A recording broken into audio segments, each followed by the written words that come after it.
Why would you get back with me to do this though? But why would you get back with me to do this? Why? What was the reason? That does not justify shit. You took me back for what? It don't. You can walk out. No, I want you to touch me. I'm waiting on you to touch me. Wow. You said you're gonna physically put me out, right? No one's gonna physically touch you. What's your name? Fresh and Fit? Go ahead, put me out. Yeah. Put me out. Yeah. So she stepped on my foot. She did it again. Oh, what? Stepped on it again. What? So yeah. So, what? Yeah. She assaulted me. So yeah, go and tell the police. She assaulted me on camera. Day before yesterday, when we was arguing, what you guys went to go do? I know you said you went out that night. I just went out to my homegirl. You went to your homegirl house. Yeah. I told that because I needed space. I understand that. I just got a quick question though. What? Why Devin texting me on some weird shit like? What he said? What you mean? What he said? Just on some weird shit. I'm just trying to figure. How did he get your number? You know how he got my number. I be having his son sometimes. Okay, but still, he shouldn't be texting you. What did he say? I just want you to be real honest with me because I know for sure you did not go outside with your friends and then not come back the whole. Hey, you got me fucked up. I'm not gonna lie to you. I don't buy myself designer for a reason. Why the fuck do you think you could go on my card and buy it? I mean, your card didn't decline. Haven't you at the saying, if you adore her, Dior her? At this point, it's painfully obvious that he's dealing with a gold digger, and honestly, you can't help but feel bad for the guy.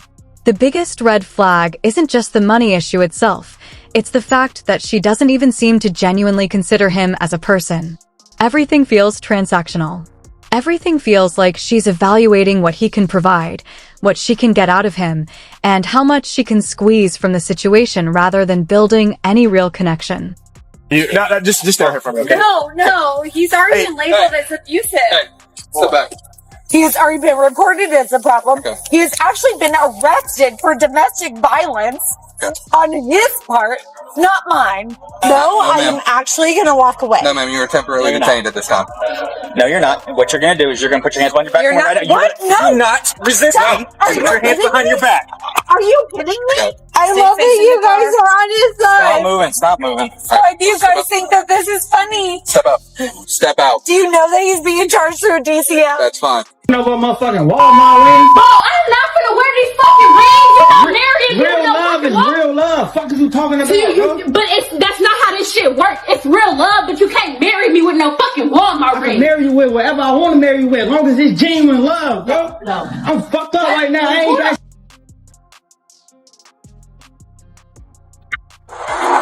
Hey, I'm Officer Moran. What's going on with your husband?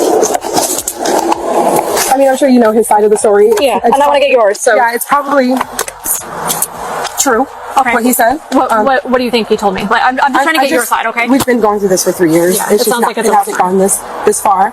I don't know. I'm sure he told you everything. He's really good at building cases against me. Okay. He's a very smart man. Okay, so what from your perspective, what happened? He knows how to push me past my limits and manipulate me to the point to where I finally break, and then he does stuff like this. Okay, so I understand what you're saying, like in general, that this is like an ongoing thing. But what about today? How did he do that today?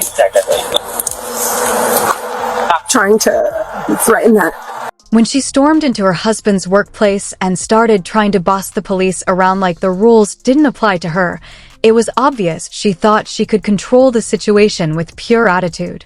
She carried herself like someone who was used to getting her way, talking over people, pushing boundaries, and acting like authority was just another obstacle she could bully into submission. 24. Were you able to see your son that day? Yes, for a short period of time, about an hour and 20 minutes. And Miss Hewitt had told me to leave, that I would not be coming around there every other weekend. And so your time was cut short. If you had from 12 to 9 p.m., I think it's 8 hours. Okay. You only visited about an hour and a half that day? Yes. Did you let her know that you were going to arrive? Yeah, I let her know I was home? going to arrive, and she had messaged me and said that it was her stepmother Connie's birthday, wanted me to reschedule my visitation for the following weekend. And I messaged her back and I let her know that, I'd been waiting all week to see Ashton and I did not want to miss my visitation.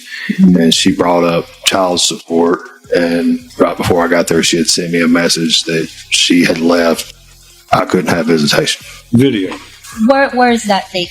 That is at Amy's house. Okay, that runs her mouth about my daughter. Give me my baby now. I'm here for my visitation, Amy. Yeah, not grab your breath. Grab your breath. Wanted to have visitation like you're supposed to. Visitation in your house, right in front of it. That's not my house. This is your house right here. That's not your truck. My truck is in front of your house. It's not my house. You testified that you sent him some text messages. I mean, we sent a lot of text messages. So, But you didn't bring those here today, did you? I mean, I've got them printed out and on my phone. So you did not give him prior notice, not the day before, not the week before. It was on that day when you told him, hey, by the way, you can't visit with Ashton because I'm going to my dad's birthday, correct? I don't know if it was the day before or not. Is it your testimony that Mr. Fenton is teaching Ashton to go up the road by himself? I'm not saying he's intentionally, that was his motive, but that's what was happening because he was sitting out in the truck. She didn't just cheat on her husband, she turned around and used the child as leverage too. And that's what makes this kind of situation especially ugly. Betrayal inside a relationship is one thing, but when somebody starts interfering with a father's visitation, making excuses, changing plans at the last minute, and acting like court-ordered parenting time is optional, that stops being relationship drama and starts becoming something much more serious. According to the father, this wasn't some one-time misunderstanding. This was a pattern. He would show up expecting to see his son during his scheduled visitation, only to be hit with another excuse, another delay, another sudden reason why he couldn't have the time he was legally entitled to. One day it was a birthday. Another day it was an appointment. Another day it was some last-minute change that somehow only got communicated right before he arrived.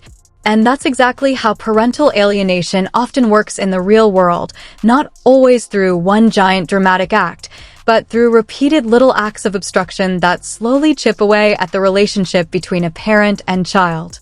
That's why the video evidence mattered so much. Because once somebody realizes the other parent keeps playing games, documentation becomes everything. Text messages matter. Timestamps matter. Videos matter. Court orders matter. Without proof, it's way too easy for one side to twist the story, claim it was all a misunderstanding, or act like the father is overreacting. But in this case, he was smart enough to start collecting receipts. He had the messages. He had the timeline.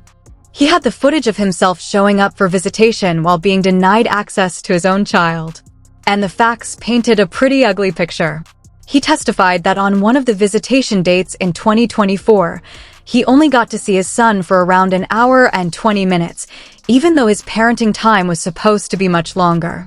He explained that the child's mother told him to leave and made it clear he wouldn't just be coming around every other weekend like the order allowed. In other words, she was acting like the court schedule was a suggestion instead of a legal obligation. That alone is a major problem because custody orders are not something one parent gets to rewrite based on mood, convenience, or personal resentment. Then the timeline starts exposing even more. He said he had already told her he was coming. She knew visitation was happening. She knew he'd been waiting all week to see his son. But instead of respecting the arrangement, she tried to reschedule him because it was her stepmother's birthday. And when he pushed back and said no, because he wanted to see his child during the time he was actually entitled to, she brought up child support. That detail matters because the moment child support gets dragged into a visitation dispute, it starts looking less like a scheduling conflict and more like punishment. Like access to the child is being used as a bargaining chip. Like if the father isn't behaving the way she wants, she'll interfere with the relationship and make him pay emotionally. That's not co-parenting. That's weaponizing the child. And then, right before he gets there, she sends another message saying she has left and visitation can't happen. Think about how manipulative that is. She waits until the father is already committed, already on the way, already emotionally invested in seeing his son, and then pulls the rug out from under him at the last second. Not because of an emergency, not because the order changed, but because she decided that what she wanted to do that day mattered more than his court-ordered time. Then the courtroom gets to hear the actual confrontation on video, and the tension becomes impossible to ignore.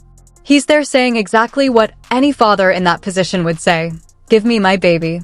I'm here for my visitation. He's not asking for a favor. He's not begging for permission.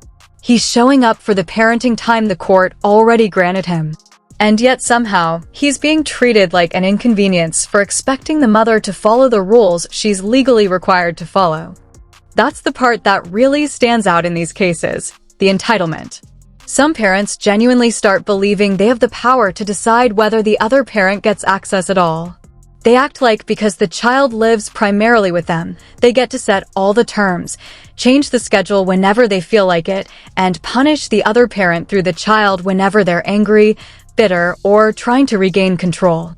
But the court doesn't look kindly on that, especially when there's a documented pattern and a parent is clearly acting in deliberate violation of the order. And once the judge starts asking questions, her story begins to crack. She admits she sent him messages. She admits she told him on the day of visitation that he couldn't see the child because she was going to a birthday. She can't clearly say whether she gave proper notice the day before or the week before. She gets pressed about another visitation date that was cut short because of an ophthalmology appointment, and then her testimony starts shifting again.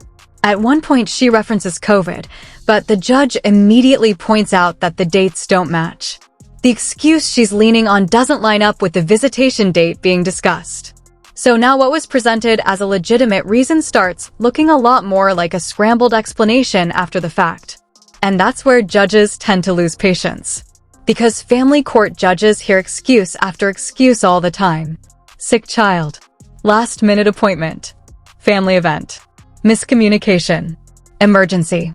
Every one of those things can be legitimate in the right context, but when the pattern shows repeated interference, inconsistent stories, and a parent who keeps blocking visitation without proper notice, the court starts seeing it for what it is. Intentional noncompliance. That's exactly what happened here. The judge flat out said it represented an intentional, willful, deliberate violation of the court order. Not accidental. Not a misunderstanding. Not oops, we mixed up the date. A deliberate failure to comply. And, because of that, the judge found her in contempt on multiple counts and sentenced her to jail time, 10 days for each violation, 20 days total, even though it was suspended because it was her first offense. That warning from the bench was the most important part of the whole hearing. The judge made it crystal clear. The suspension was mercy, not victory. It wasn't the court saying what she did was minor. It was the court giving her one opportunity to stop playing games before real consequences hit. And the message was direct. If she continued violating the order, the judge would have no problem lifting that suspension and making her serve the time consecutively. In plain English, keep messing with this father's visitation and you're going to jail. That's the part every parent in a custody battle should pay attention to. Courts can be frustrating. The process can be slow. Sometimes it feels like one parent gets away with way too much before anything happens. But when you document everything and present a clean pattern of interference, judges do notice. And when they believe a parent is using the child as a weapon against the other parent, they can come down hard. Because that behavior doesn't just hurt the father, it hurts the child too. That child is excited to see his dad. The clip even makes that obvious. Despite all the attempts to block access, despite the excuses, despite the tension, the father-son bond is still there. And that's what makes the mother's behavior even worse. She's not protecting the child. She's not acting in the child's best interest. She's standing between a child and a parent who is actively showing up and trying to be present. She's turning her own resentment into an obstacle the child has to suffer through. And that's why fathers in these situations need to stop relying on verbal agreements and start relying on proof. Save the texts. Record the denied exchanges when it's legal to do so. Keep the visitation calendar. Document every late cancellation, every excuse, every refusal, every time the schedule gets changed without notice. Because once you're in front of a judge, feelings won't carry the case, evidence will. Then the video shifts into another relationship disaster entirely, and the contrast is wild. Suddenly, we're no longer in a courtroom over custody. We're watching a woman arguing about marriage, rings, and real love, while the man she's with is trying to justify giving her a cheap Walmart ring. And on the surface, it almost sounds like a different kind of drama, but it's connected by the same core issue: emotional instability, resentment, and relationships where the trust has already been poisoned long before the camera turned on. By the time we get to the next chapter, where the woman is talking about how her husband builds cases against her, you can already hear the setup. She's trying to frame him as someone manipulative, someone who pushes her past her limits, someone strategic enough to provoke her and then document the reaction. And to be fair, relationships that are this broken usually do involve years of mutual hostility, resentment, and toxic escalation. But the timing of that explanation matters. It comes after a man has already documented what appears to be repeated custody interference. It comes after a court has already found deliberate noncompliance. So when she says he's building cases, what she might actually be describing is a man who got tired of being ignored, lied on, and blocked from his child, so he started gathering proof.